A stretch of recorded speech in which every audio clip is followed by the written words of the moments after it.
Salut, c'est Maureen, belge et fière de l'être. J'adore voyager et je crois que dans la vie, tout est possible. Aujourd'hui, jour de confinement numéro 10, je vous invite à arrêter de vous prendre au sérieux et à rire le plus souvent possible.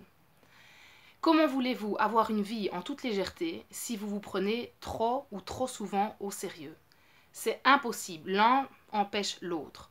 Donc ce que je vous invite à faire aujourd'hui, c'est lâcher cette image justement de la personne sérieuse que vous voulez montrer aux autres. C'est oser faire des bêtises, oser faire des folies, oser faire des trucs farfelus et ne pas avoir peur du ridicule. On dit d'ailleurs que le ridicule ne tue pas et on dit que là où il y a de la gêne, il n'y a pas de plaisir. Donc moi je vous invite aujourd'hui à aller chercher le plaisir, à faire des choses gênantes qui vont justement vous permettre de lâcher prise, de ne plus vous prendre au sérieux et de vous amuser. Alors, je vais vous parler de quelque chose que vous avez peut-être déjà entendu parler. Alors, on parle de yoga du rire ou on parle de rigologie. Donc, c'est la thérapie par le rire.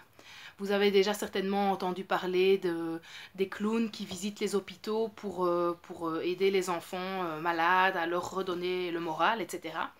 Mais le rire, ce n'est pas que donner le moral. Le rire, non, en fait, c'est un médicament magique. Le rire, ça a un impact sur votre système immunitaire, donc c'est le moment, les gars, il va falloir rire le plus souvent possible. Au moins 3 fois par jour, 5 minutes. Parce qu'avec un virus qui traîne dans l'air, on va devoir booster notre système immunitaire. Donc, le rire, ça booste notre système immunitaire. Ça réduit l'anxiété, l'angoisse, ça réduit les phobies. Ça aide pour tout ce qui est maladie cardiovasculaire. Ça provoque, ça aide notre corps à sécréter tout ce qui est endorphine, dopamine, enfin les hormones du plaisir, ces hormones qui nous aident à nous sentir bien, qui nous aident à nous sentir heureux. Le rire, quand vous rigolez, votre diaphragme masse littéralement tous vos organes intérieurs, donc ça aussi c'est bénéfique. Les muscles de votre visage, de votre cou, les muscles de vos abdominaux se retrouvent décontractés. Enfin, en gros, il n'y a aucun désavantage à rigoler. Peut-être si avaler quelque chose de travers, si vous êtes pris d'un fou rire, ou cracher ce que vous étiez en train de boire si on vous fait rire au moment où vous êtes en train de boire quelque chose. Donc, aujourd'hui, je vous invite à pratiquer un petit peu de rigologie. J'avais déjà pensé à quelques exercices, j'ai fait quand même des recherches sur internet pour avoir d'autres exercices. Moi j'avais pensé au début à vous proposer de faire un concours de grimaces. Donc si vous avez la chance d'être confiné en famille, ben, vous vous réunissez et vous faites un concours de grimaces. Normalement ça va provoquer des fous rires. Si vous êtes tout seul, ben, je vous invite et s'il vous plaît je vous demande de m'envoyer la plus belle photo de votre plus belle grimace. Je vous invite à... donc il y a le concours de grimaces. Vous pouvez aussi faire un concours d'imitation d'animaux. Hein, donc là, le genre de truc qui nous aide à bien se sentir ridicule. Hein, donc vous pouvez imiter la vache. Vous pouvez imiter un canard. Moi j'adore les canards parce que je trouve déjà rien que le son d'un canard, on dirait qu'il est mort de rire en fait. Un canard, ça se marre. Enfin bref. Vous pouvez imiter un singe, enfin bref, imiter des animaux. Faites un concours d'imitation d'animaux. Qu'est-ce que j'avais pensé aussi? Oui, tout le monde se met l'un face à l'autre et on part en faisant un rire qui à la base est un rire forcé ou en tout cas un faux rire. Vous commencez à vous rigolez, les uns en face des autres, tous ensemble, si vous êtes 3, 4, 5.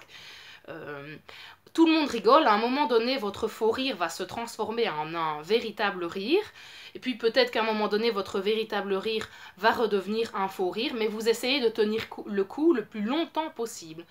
Vous pouvez essayer déjà de mettre le chrono pour 1 ou 2 minutes de rire sans fin en groupe. Et si vous êtes confiné tout seul, eh ben vous vous mettez devant le miroir et vous vous marrez tout seul comme un grand. Ça va vous faire un bien fou et peut-être que du coup vous vous sentirez un petit peu moins ridicule. Par rapport au fait d'ailleurs de se sentir ridicule, d'avoir peur de se faire passer pour un imbécile ou pour un fou, je voudrais vous rappeler que c'est pas parce que vous faites le fou, c'est pas parce que vous faites le clown, c'est pas parce que vous faites l'imbécile que vous êtes un imbécile, que vous êtes un clown et que vous êtes un fou. Non, justement, rien à voir. Vous osez faire l'imbécile pour vous procurer le plaisir de rire. Et ça, c'est juste génial. Et en plus, c'est super bon pour votre santé. Alors après, j'ai trouvé quelques exercices sur Internet. Vraiment, je vous invite à faire des recherches sur la rigologie ou le yoga du rire. Rien qu'à les regarder, j'étais morte de rire devant mon écran. C'est vraiment trop génial. Donc il y a un exercice vraiment très facile. Vous inspirez en levant les bras. Donc je vais le faire. Hein. Donc je vais rigoler, ça c'est sûr. Hein. Vous inspirez et vous relâchez en rigolant. Enfin, bon bref, donc vous rigolez, vous inspirez et vous relâchez en rigolant. Un autre exercice qui était assez marrant aussi, c'est vous faites un faux dialogue, mais au lieu d'utiliser des mots, vous utilisez des rires. Donc au lieu de dire salut ça va, vous allez faire ha ha ha ha ha ha, et l'autre va vous répondre ho ho ho ho ho ho ho. Et voilà, et donc forcément ça commence toujours par un faux rire, mais la situation est tellement loufoque que ça vous déclenchera d'office des fous rires. Donc voilà, j'avais envie de mettre un petit peu de bonne humeur. En plus, ce qu'il faut retenir, c'est que c'est super bon pour notre santé et pour notre système immunitaire. Je vous souhaite de bien vous marrer toute cette journée et tous les autres jours à venir. Riez, prenez le temps de rire régulièrement, au moins 3 fois par jour, comme une posologie de chez le médecin. Et vous allez directement ressentir les effets bénéfiques de la thérapie par le rire. Je vous dis à demain pour une nouvelle vidéo et j'attends vos photos de vos belles grimaces. Hein. À demain, salut!